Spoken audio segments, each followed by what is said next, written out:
were so close to not cry at Cafe Con Pam together. I know. So close. That's so true. Every time. It wouldn't be a conversation between the two of us if Yeah. we didn't. If tears didn't happen. Sabrosura pa' ti que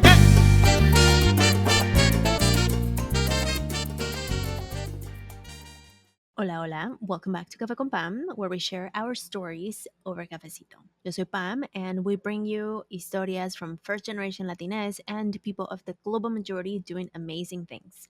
Don't forget to subscribe, hit the like button, ring the bell, do all the things so you don't miss another cafecito time. And of course, for more incredible stories, listen to Cafe Con Pam podcast.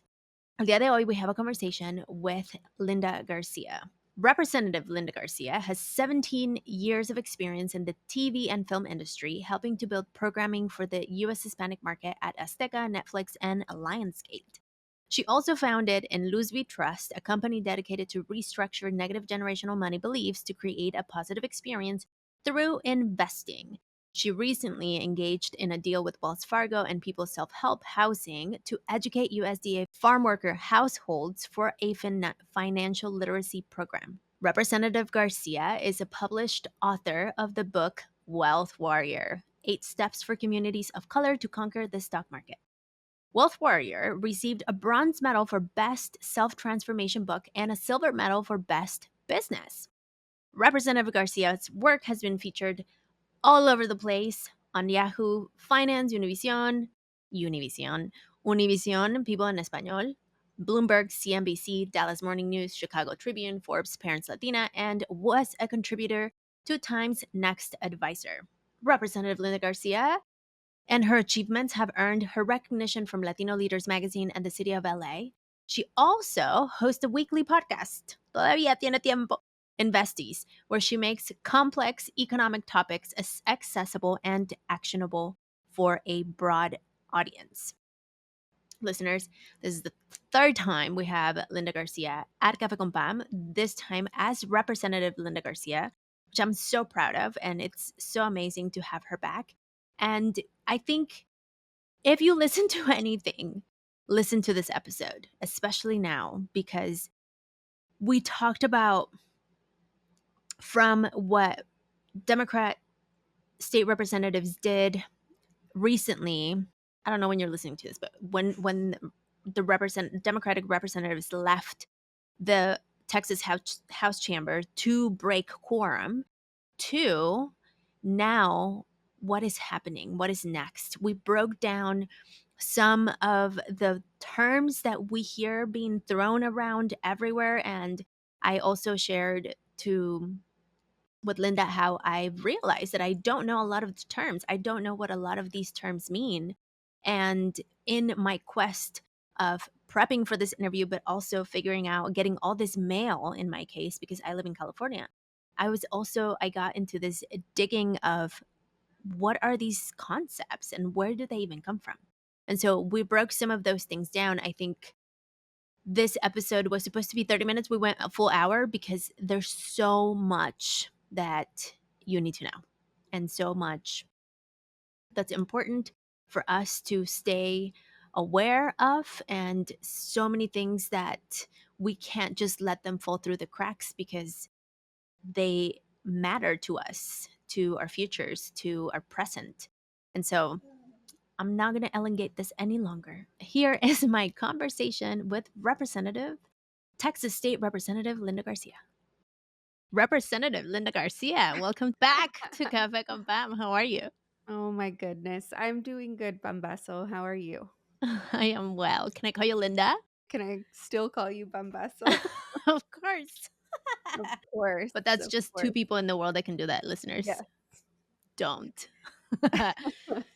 So lots have happened. How are you doing, really? Not that great, if I'm being completely honest. It's heavy right now. It's heavy. So from the moment we scheduled this to now, I feel like I've had to refresh my research 50 times I know. because so many things have happened. I know. Yes. So let's just give some background. You're now an elected official for the state of Texas. I am. Yay. Yay. Which means I think we need to bring it back to basics because I don't think people understand the dynamics of this and the Yes. mechanics of it. Because me, as someone who didn't grow up here, I've been doing like in preparation for this and also just from hearing all these terms, I'm like, what does it mean? What is gerrymandering? Where does it come from? Why do we call it a chamber? Like, let's just bring it back to like the meaning of the word. What? And so to bring it back to basics, and I don't want to make you do a lot of work. So, and you edit where I'm wrong. So, you as a state elected official, you represent the state of Texas. So we have city level, Yes. state, and federal. Yeah. Yes. So you are at the state level, which right now we're facing something that's called redistricting, which this is to happen every 10 years after the census. Correct. You're doing amazing. Thank you. Well, this is like brand new learning. I've decided that I'm going to do a series on foundational like civics. I realized the U.S. system doesn't teach you civics. I had clase de civismo, civics, from first grade all the way to high school. It's like mandatory to have civics. And someone told me that here, like, if you're lucky, you get civics class in the 8th grade, Mm-hmm. which is wild, which by design, right? Like, By design. Just like financial literacy. just like financial literacy, which, okay, we have a limited time, so we need to get right to business. So, the census that happened in 2020 was a mess because COVID. So, before I get started, I just want to say thank you so much for opening your space to this topic because, as your listeners can see, it is extremely layered. We are not taught about it in schools. And so, what is taking place right now is that we have many Americans working really hard to understand what is taking place. And the fact that we are doing this and actually trying to take the time to learn is extremely important, if not the most important thing that we are doing right now in the last 3 weeks. So I just want to really thank you for taking the time to do the research and work to understand. Please use me as your resource. I am going to explain this as simple as possible, why it's important, why we need to be paying attention. But I just want to make sure that I tell you thank you for opening up the space to this topic because we're always taught to never talk about politics and never talk about money. And Mhm. apparently, I like to break those rules. um, She and said, "Give me the space. We're gonna do this." we're going to do this. And so I want to make this really simple for you all to understand. Earlier this year, Trump asked my governor for 5 congressional seats. A congressperson is a representative that represents their district in their state, but what they vote on will affect everyone in the United States of America. So the big, ugly bill, Congress people vote on those bills and it will affect millions of Americans. And it is a damaging bill. I am on a state level, as Bambaso just mentioned, so I focus on any laws that will affect the state. That includes participating in creating a law and participating on voting for or against that law. Now, it is not normal for a president of the United States to tell a governor what to do. You have to imagine the governor like the president of the United States. The governor governs over the state of Texas. So when we are writing laws, he at the end will either veto a law or sign the law. As I just mentioned, it is not normal for a president to tell a governor what to It's not their do in their business. state. It's not their business, correct. It's not their lane. And so, what is happening, like many of the actions that Trump takes, is not normal. Unfortunately, my governor has agreed to appease the Trump. He's appeasing him, and he is going to work to change these 5 congressional seats from Democratic seats to Republican. I want us to just sit and think about what that means. When Mm-hmm. someone tells you, change something that is organic to what it is so that it benefits me, so that it becomes inorganic and benefits me. And this is very different from what Newsom is doing in California. It is very different from what Governor Pritzker is potentially going to do in Illinois. It's different. One of the reasons why it is different is because in the state of Texas, under the Texas Constitution, just like we have the United States Constitution, we also have a individual state constitution. I have sworn on, I pledged to protect the Texas Constitution. That is my responsibility. So the government over the state, look at it as a miniature government like the United States.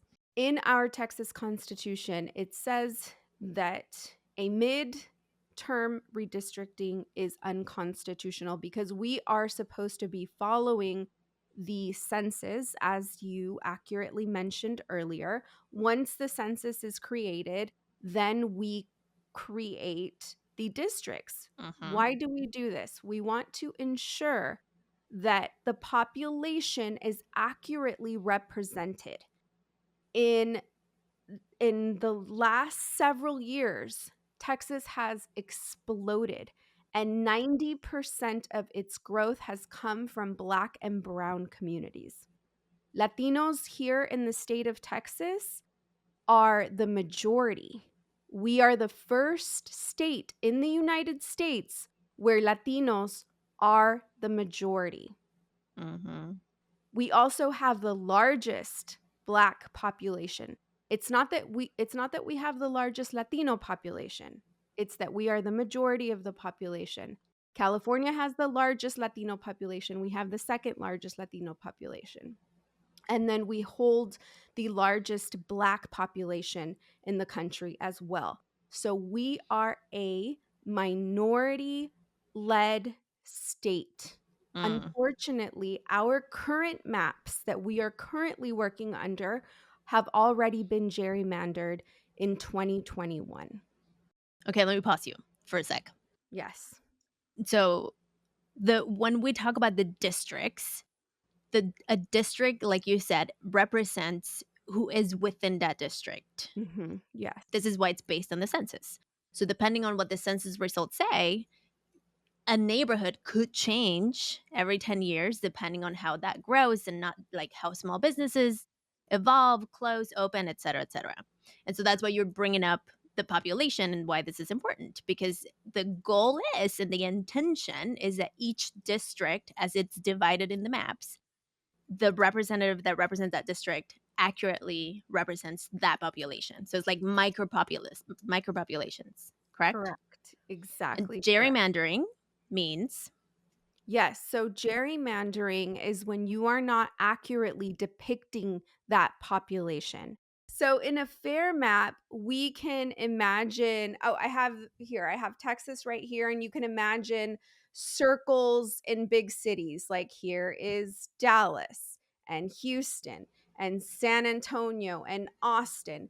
You could imagine those populations in circles. What is happening when we are gerrymandering is that instead of representing that population in circles or micro circles within one big circle, they'll start to cut out a little bit of Dallas and then add all the way down to almost Oklahoma to benefit a party. to benefit a party, which is what is taking place. So, the way the current maps that are being proposed look like is that it will, for every white person that votes, it will take 3 Latinos to equal that representation. And for our Black community, it will take 5 Black votes to equal the Wow. representation of the one white vote. So that's rigged.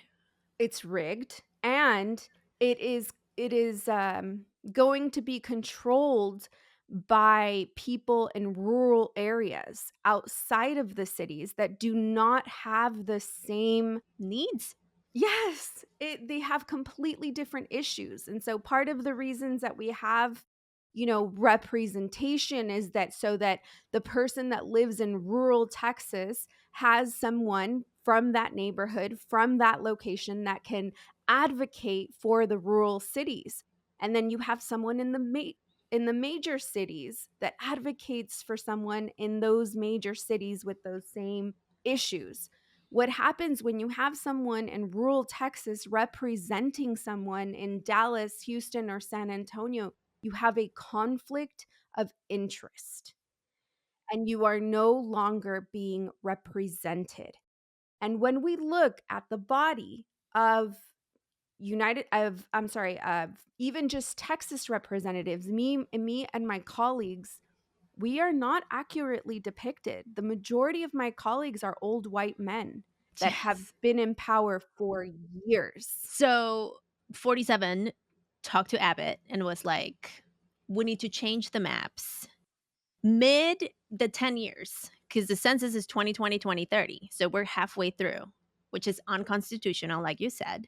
So that's already breaking the law. Yes. And your governor said, sure, let's do it. And this is when you and your colleagues decided to break quorum, which for the listeners, because I've talked to people and literally people have said, what does it mean to break quorum? Like it's, Yeah. we really need to take it back to listen, this is how this shit works. And it's like so confusing on purpose. Yes. So I want to share that when you have your entire body, the majority of your body that shows up to our chamber, which is located in Austin. For California, it's located in Sacramento. You show up to your state capital and you're about to vote on something. If you have the majority of the representatives there, that is called a quorum. A quorum is made, and then you can vote on bills that have made it to the What's the percentage? 2/3. 2/3. Okay. So, uh, we have a quorum when that happens. When that doesn't happen, we do not have a quorum. You can't vote. You can't vote.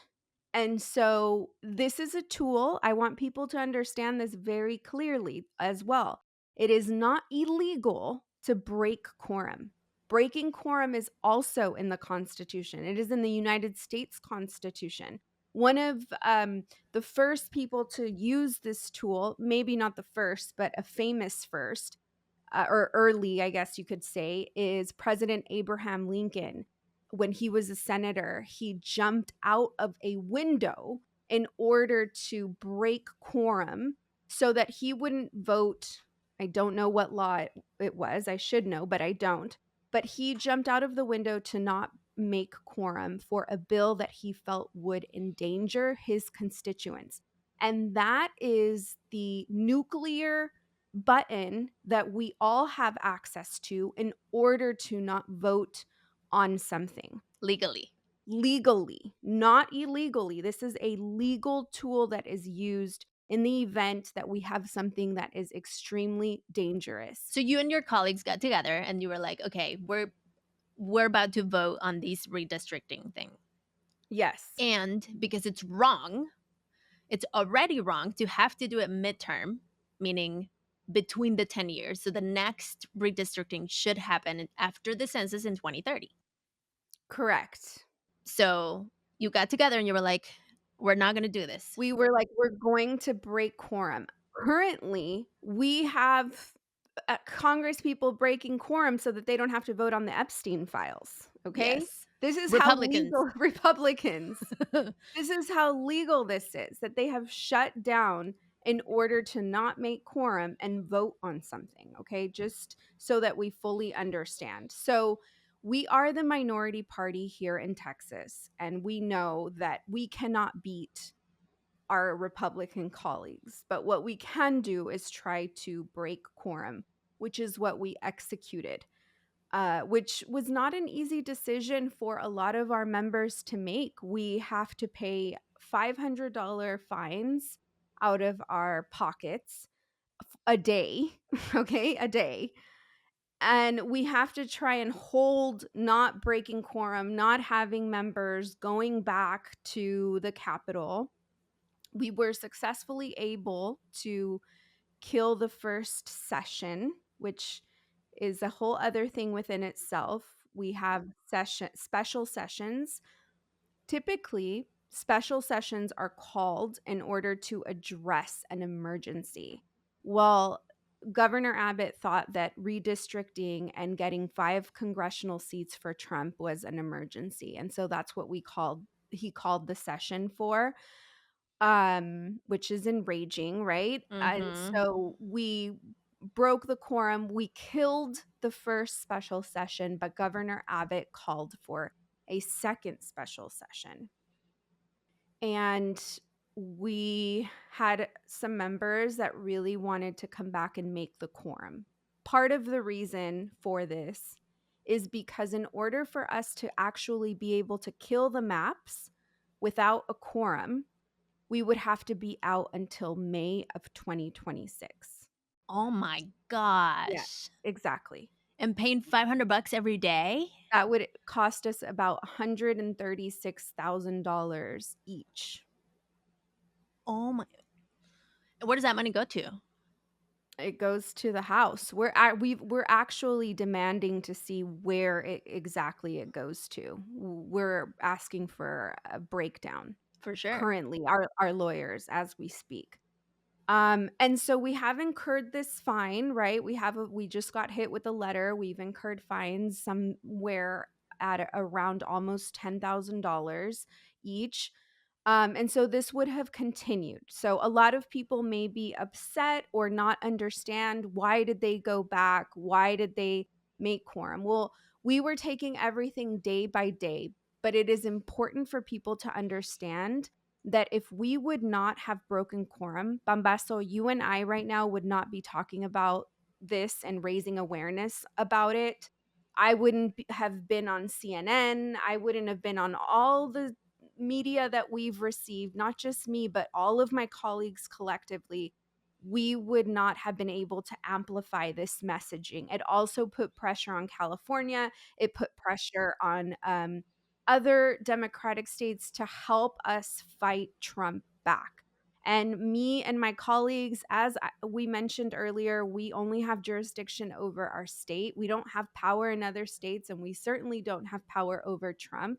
But we tried to execute the little power that we do have to raise awareness and hopefully activate and invigorate the party, to help unify themselves on joining us and getting Democrat elected officials in office for this next election cycle.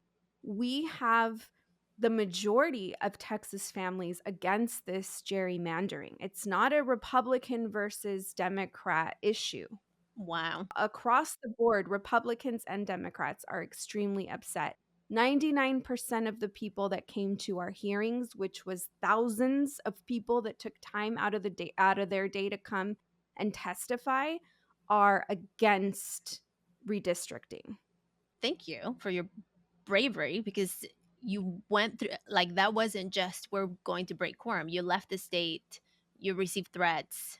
It was difficult. And earlier when I asked you how are you doing, it's because it's been difficult. And Ugh, also, if I'm correct, your governor required 24/7 surveillance on you, no? yes. Yeah. Which is also Yes. like, It's been very traumatizing, I think, is definitely appropriate in this time and space for me. I mean, when we fled, we had our leaders here in Texas saying things like hunt them down. And so of course, it's signals to people, especially in Trump's era. yeah. When you send messages like that, things can get extremely aggressive. And so, yes, they found us, they doxed our location, and we had bomb threats. We had to wake up and just like chanclas or whatever. So some of our members were barefoot, like, you know, Your son with you. yes, Ugh. it was very It was heavy, and it still remains heavy. I'm sure. I mean, I don't want you to relive it, but I think people need to understand the risks that you're also taking for this Correct. and the call to action. Like, I think when I saw, I mean, I've been seeing all the things, but I'm also like writing postcards to elected officials and like, what can we do? Seeing the bravery and seeing the risk that you put yourself through to make sure that things are done right, it's almost like, how could we not do something about it? So Yes. we have to, like, if we can, as our gente is being kidnapped, as kids are being left outside of their schools without their parents, we have to do something. This is just not okay. Yeah, that's correct. And that is the thing, right? This is the type of work that we're battling under Trump's administration. It's like it is not okay to rip up apart any family. I don't care where you from or what color you are. It is never okay. But then to just be singled out over the way you look, whether you are an American citizen or not, and there is no due process, and you have vigilantes out here pretending to be ICE. And now we have all of these missing people that they've gone undocumented, untraceable. There is a massive problem that is taking place right now in the United States of America, and we no longer have the luxury to be able to ignore or feel like it's too much. We can't think about it. We can't talk about it. Absolutely not. It is time for us to lock in and start to take action because there is a long road ahead. We are currently in danger of Trump finding a way for him to create a third term for himself. He has said it himself, and is executing everything in his power to try and do that. This is one of the reasons on why he is wanting to obtain more congressional seats, because he knows that he is losing his popularity amongst his base voters, and he is activating people that decided to vote third party or people that rather sit on the couch and not vote at all. We're in trouble, you guys. This is where this led us. And so, whatever it happened, now we need to lock in and we need to make sure that we activate. Totally. So with this breaking quorum that you did in Texas, thank you for your bravery. And it was 100% a call to act. It brought it to the surface. It created the noise that we needed to hear to understand the gravity of this. And of course, I'm in California, and our governor has been very loud. But I'm curious about your thoughts, because what I've been hearing from people is the performance of it. So we have a president that's all about optics and showing, he's the showman in the room. And California Governor Newsom has been like, well, let me match that energy. And so Mhm. what I've heard from a couple of people is like, I'm turned off by it. Like, it's just all optics. And I'm like, yes, and it's still important. you know? Yeah, that's so funny. So you are running into people that are turned off by Governor Newsom holding a mirror up to Donald Trump. Yes. Because they're like, I can't hear it anymore because it's all like one upping each other type thing. Mhm. And I'm like, well, yeah, but we have to read underneath the lines. And this is why I've been like learning so much about it and hearing the terms and challenging, why do we call it this? And what does it mean, really? And so basically what Newsom is doing is which is really important, November 4th is coming up. So we have Proposition 50, which started with the governor, which, I mean, it's also like learning about all of the layers is wild.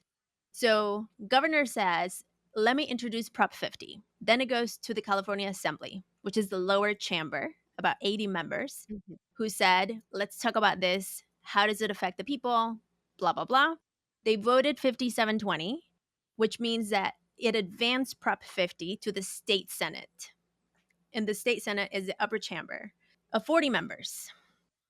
So then they voted 38 to also pass it, which is good news. That shows that the majority of Californians are like, let's move this. What Prop 50 talks about is also the redistricting of California, remapping, moving the lines to adapt to the 2025 census, which in turn it would give 5 more Yes, seats, correct. 5 more Democratic seats in California, which that could contrast the 5 extra seats that Texas got. Which is the intention. Yes. Correct.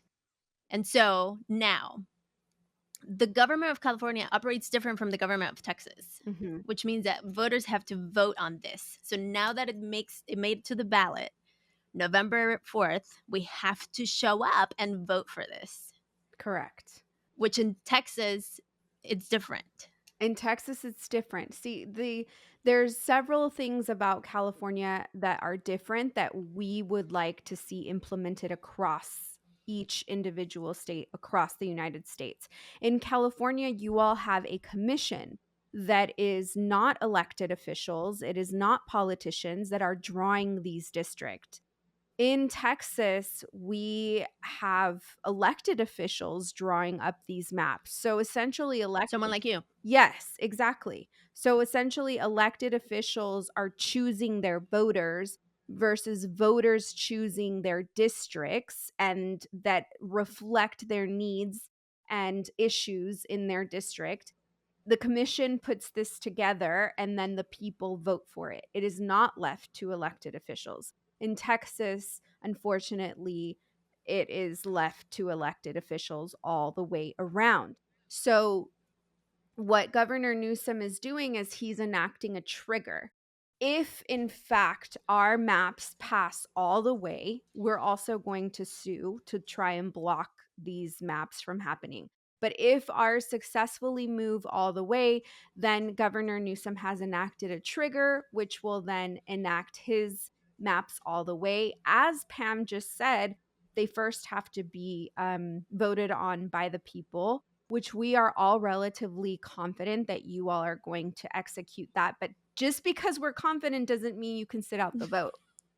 You Yes. need to show up because this vote is going to be so important.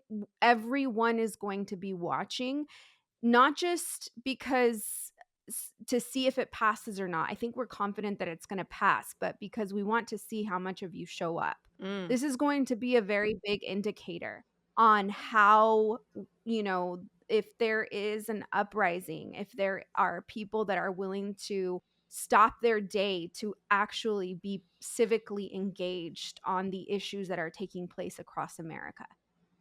We don't have the luxury to sit this out for many reasons. And legally in California, you are legally required, your employer needs to give you 2 hours to go vote, That's just so amazing. everyone knows. That's amazing. So in the event that you're like, oh, I'm going to be at work, you can legally say, I need to go. Like, it's your right to go vote. So you have to ask for it. Yeah. And we have Gen Z now. Gen Z has entered the room. Yeah. They've turned 18. They can vote. So we're counting on the youth. We're hoping that they bring us back home. Oh my gosh. You know? So the call to action, the biggest call to action right now is majority of my listeners are in California. So get yourself educated. I'm going to be doing the series of like breaking down the terms the way that I'm learning them because it's so convoluted. I love that. I love that you're going to do a series on that.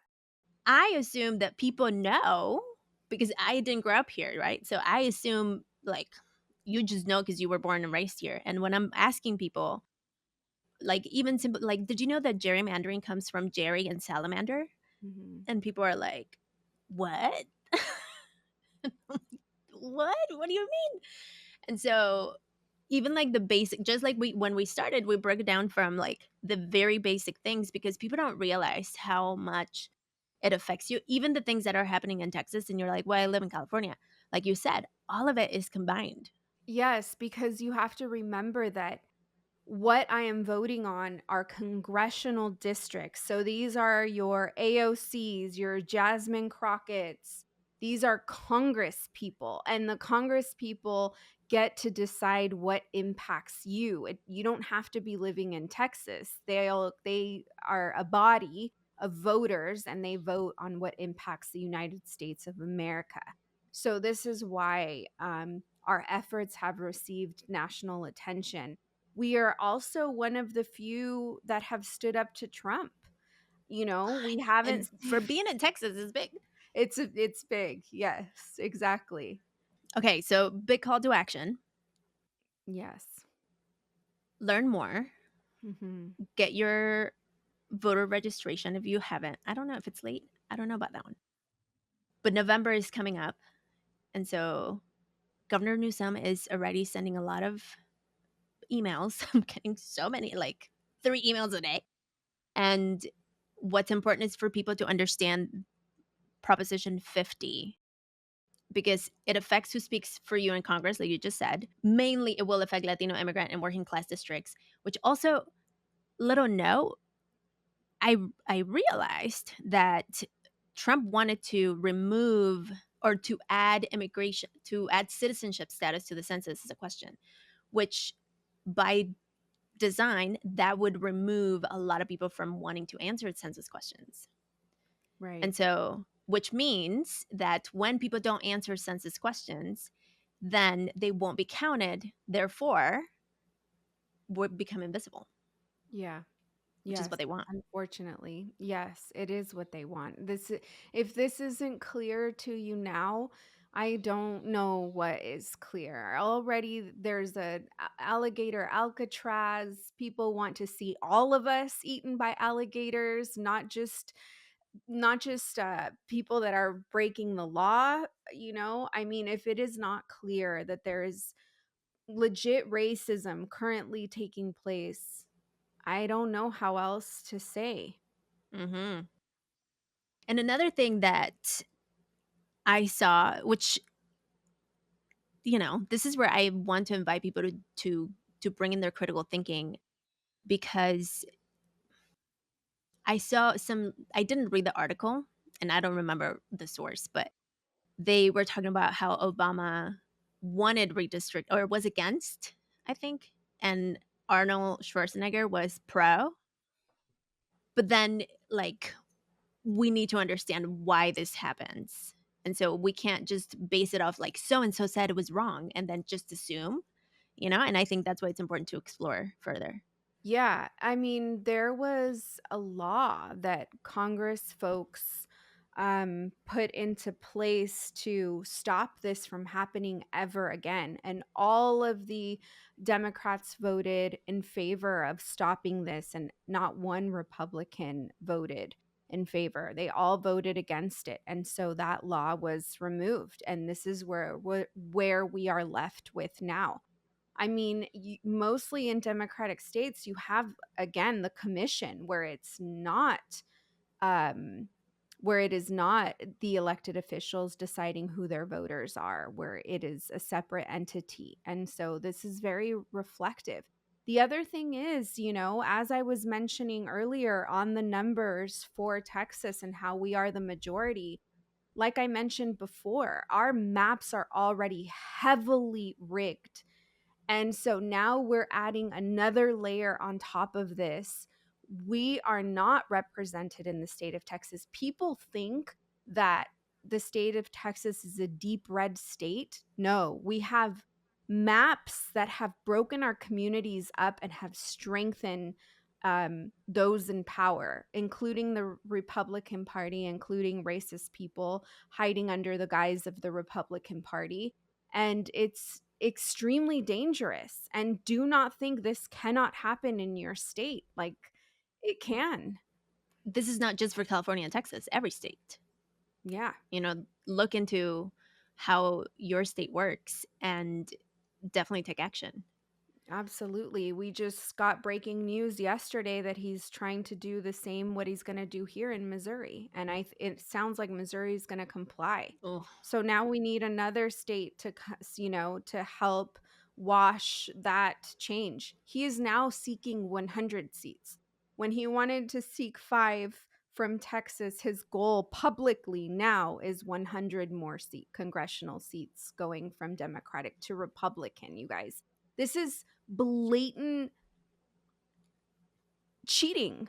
Like, it's cheating. You're taking away In for front of your own, us. and right in front of us, calling it what it is, and people are just like, I hope people are waking up. I don't know if people are sleeping on this, but I hope that they're paying attention and that they're wanting to participate and get civically engaged, because like, for example, us as Texas state representatives, we can only do so much. Our Democratic representatives in Missouri can only do so much. At some point, we have to call for help from the people. At some point, we have to register to vote. At some point, we have to take the time to go and vote. At some point, we have to become civically engaged and understand that our vote does, in fact, matter. And whoever is telling you that it doesn't, they have been brainwashed by the exact system that wants them to think that way. Precisely. So for you as a representative state rep, what would you want your constituents to hear from you? What do they need to do? Yeah, I mean, I would like them to know that I have done and continue to do everything in my power. I have a district that is 63% Latino, a low income community, and I would like to have them register to vote. I would like to have them join me, go on block walks, knock on doors, make phone calls, talk to their friends and family. My perspective of being civically engaged is, and this is the way I like to explain it to my cousins, voting is just 25% of the effort. It is not nearly the type of work that needs to take place in order for us to see change. Voting is 25% of the effort. 75% of the effort is finding a candidate that represents your values and sounds and looks like you. Doesn't mean they have to be your same race. It just means that when you hear them speak, you see you and your family reflected. You know they're going to fight for you. It means signing up to volunteer for their campaign. It means going on block walks, knocking on doors, becoming deputized. Anybody can become deputized to register people to vote. It means registering people to vote. It means making phone calls. It means making monetary contributions. You know, AOC has $9 million in her war chest, and her average contribution is $20. Nice. Yes. So that tells you that, she's powered by the people, Which is what we need. which is what we need, so that, we can stay accountable to our people. Totally. And I think, which I love your all your transformations from from Liz Warrior to Wealth Warrior to now Representative Linda Garcia. And I think you made me think of the money. Like sometimes it makes us feel so defeated because I look at the people lobbying for small business laws. For example, in California, it's like such a mess. Small business, like all of the laws, like that is hard. And I look at who's paying for that, but then I'm like, what if we pull together?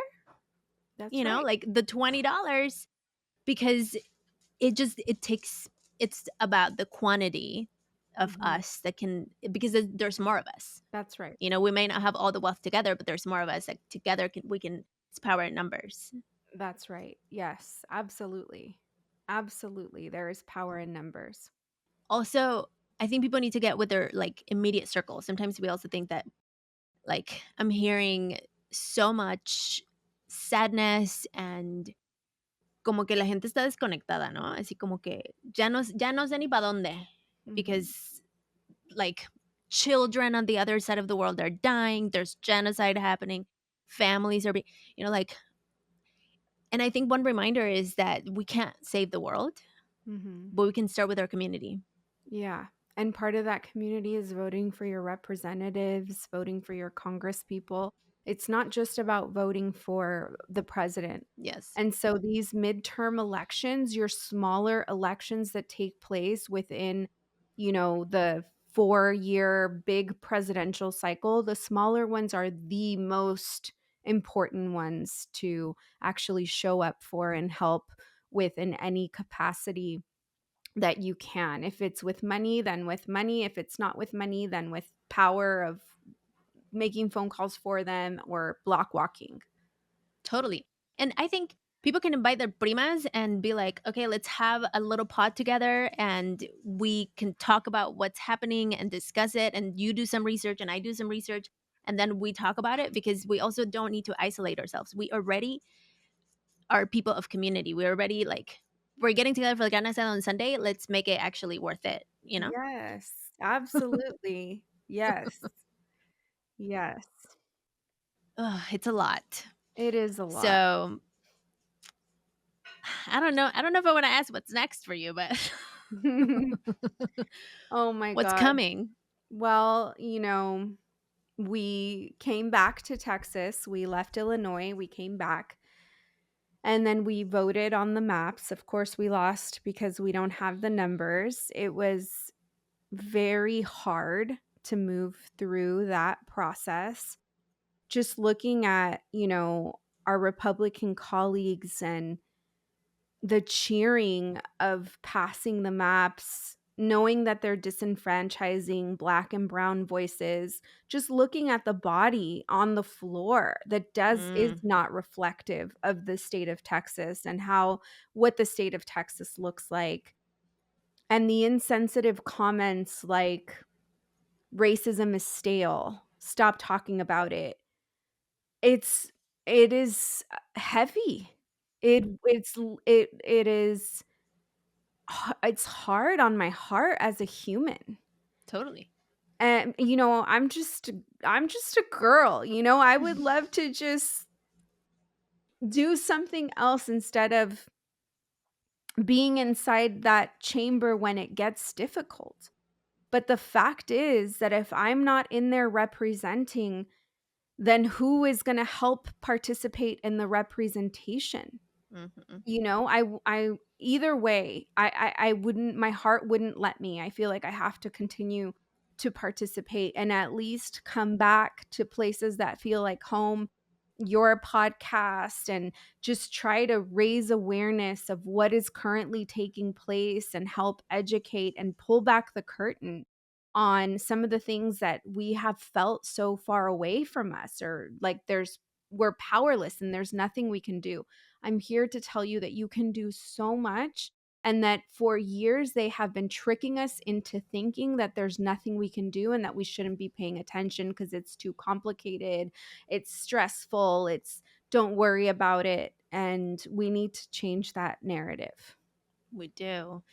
And this is where I invite all of us to think about the privilege that we have. Like, if we can read, we have internet, Mhm. we can explore and learn and share the knowledge in Inglés and Español in whatever language is needed for others to take action. Because just like there's this like no cuenta type of attitude, si Yeah. cuenta, like every vote counts. Yes. Oh my gosh, yes. You just reminded me, like, I it's so crazy you say that because the night that we voted on this and we lost Bambaso, I spiraled. I mean, I spiraled so dark, so deep, Mm, out of control, couldn't breathe, uncontrollably crying. Like I couldn't see, I was in desperation and I couldn't see the way out of my desperation. And in the midst of my desperation, I just started to pray, and like just ask universe, God, source, just get me out of here, or tell me one thing. And in my head, in my prayers, I was saying in English over and over. And all I heard really loud on the left side of my ear is todo cuenta. And I mm, remember taking a moment and so it's funny to hear you say that right now. And this was Wednesday, today is Friday. I remember taking a moment and thinking I was praying in English and I heard todo cuenta in Spanish. And I was trying to understand like what todo cuenta meant. And I think it means a lot of things. You pointed out one thing that it means today. And in my trying to make sense of what it meant, I think I also, for me in that moment, I could see people in the chamber, in the room with me being extremely racist and saying insensitive things and not caring about black and brown people being disenfranchised. And I just thought, like, how is this possible? How is this possible for these people like this to exist and hold so much power collectively and hurt so many people? When there are less of them. Yes, when there's less, like how? And then, the todo cuenta for me was like those actions and the way they're speaking, eso también va a contar. Mm. And I don't know, what that calculation looks like, but I don't think it's going to be pretty at the end of the day, you know? For sure. I Yeah. mean, and the new moon is today. Yes. That's Yes. showing up with some Yes. truth. And it made me think of un granito de arena. When they Yeah. say pon tu granito de arena, and how if we look at it's one, ¿cómo se dice granito de arena? It's like one speckle of sand. Mhm. Like if you literally grab sand and you grab one tiny thing, but when you put so much together, you get a bucket. Yeah. And that's Yeah. what we need. Yes. We Porque todo do. cuenta. Todo Even the cuenta. little granitos, even if we think, like, is this postcard that I'm sending, is it's really going to, yes. Yes. Because what I would say is, at least when push comes to shove, we want to be at peace with our hearts to say, we did what we could, which you are every day. And so as constituents, we need to do what we can. Absolutely. And let me tell you about postcards and about phone calls and about emails to your representatives. Because I remember before becoming a representative, people would say that, and I'd make my little call and then I'd roll my eyes and think, does this even really count? Like, what is this doing? What a waste. And let me tell you, it absolutely counts. It is recorded, first of all. It is put into record, okay? There's a log on phone calls that come in. There's a log on emails that come in. It's government property. There's a log on what is mailed in. And for example, at any point in time, specifically when we are fighting on bills, organizations, people can call for the records. Show me I need the records on your emails pertaining to this topic with all of these trigger words. And people can see the records of how many people have called against or in favor of something. So please understand that those calls count. And they also start to weigh heavy, hopefully, if you've elected the On the right people. person. Yeah. Yes, it could start to weigh heavy on their conscience. I would assume that even the bad people that are doing awful things, if their constituents are all of a sudden calling in against what they're doing, then they should fear not Yes. potentially being elected the next election cycle. So please know that those phone calls, emails, letters, cards, they count. It makes me think of a video of an ICE agent who was standing blocking people, and people are always yelling at them and telling them all the things, but there was this man who was literally talking to him, and he was like, look, I'm sure you have a family, and I'm gonna cry. And he was just talking to him, and he teared up Yeah. because they're human too, and they're just brainwashed, or I don't know, Yeah. to Yeah. believe other stuff and to dehumanize us. Exactly. I know. When we were fighting on the floor, one of my favorite state representatives and mentor, her name is Ann Johnson. I posted her speeches. It's gone viral. You could find it on TikTok. Ann Johnson on redistricting, and her entire speech. If you can watch her entire speech, it is so powerful. She's a white woman, and her dad used to be an elected official and a state rep, just like her. And she I mean, she did. I'm sure if you watch, I'm standing behind her when she's giving that speech, and she just destroys me.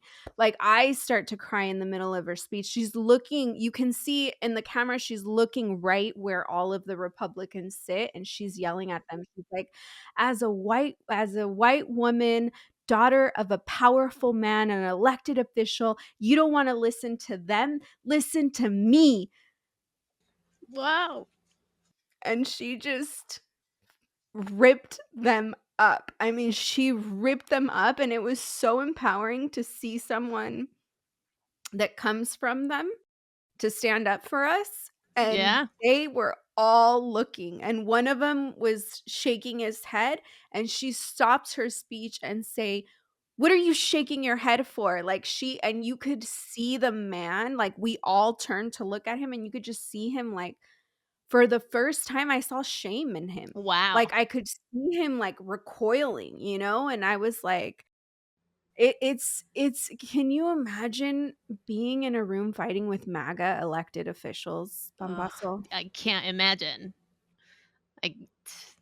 Like, just to think about it. Like, I see trucks driving. I live in East County, San Diego now, which is like a very red part of San Diego. We see trucks driving with like all these MAGA um, Oh my gosh, flags yeah. and shit. And I'm like, I've been driving with David when we've come across it, and I'm like, bro, this is intense. And him being a white man, he's like, that's a lot.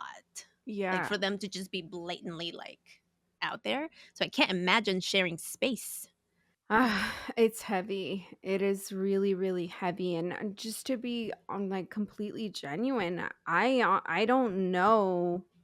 I don't know if this is for me. I don't know. I can just take it day by day. I All I know is that it is very heavy, and it is very dark, because we're the minority party, and I walk into that chamber when we have to vote.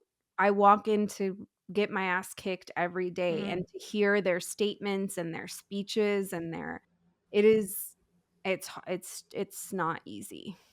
I bet. Well, thank Mhm. you for your work. Thank you. Thank you. I don't want to take up more of your time. We can sit here and talk. And we were so close to not cry at Cafe Bomb together. I know. So That's so close true. every time. It wouldn't be a conversation between the 2 of us if Yeah, we didn't. if Yeah. tears didn't happen. But thank you so much for your bravery, for your work, for choosing the path that you were called to do, because it would be very easy to be like, nah, not for me, I know. you know? Yes, And thank you. you're doing it, and you're showing your commitment to making this world a better place. So thank you for being a great example for us. Thank you, Pambaso. I appreciate Yeah, that. of Thank you. course. Thank you for coming to Cafe. Any last thoughts that you want to share with the people? I think we put it all out there. We have I think so. expectations. We do have tasks. We Yeah. gave you a to-do list. Yes. All right. All right, listeners, that was my conversation with Rep Linda Garcia. I'm so glad she came on. I was like, is this going to be the first time at Cafe Con Pam that we don't cry? And we didn't. So I guess it's just the thing. But in the show notes, you'll have all of the links to the things that we discussed, including the YouTube video that she mentioned. Also, if there's anything that we omitted or missed that we said we were going to put in the show notes, please let us know. Drop it in the comments, and we'll be happy to add it. We're a small but mighty team, but we try every day. So thank you for being here. Thank you for listening. Support us through the Supporters Club, $5 a month. That helps us stay afloat a little bit and support the team that creates the show for you. It's not just me. There's a whole small mighty team behind the show, and we appreciate you supporting. Until next time, stay grounded, stay connected, and como siempre, sigue brillando. Nos vemos en nuestro próximo café. Sabrosura pa' ti que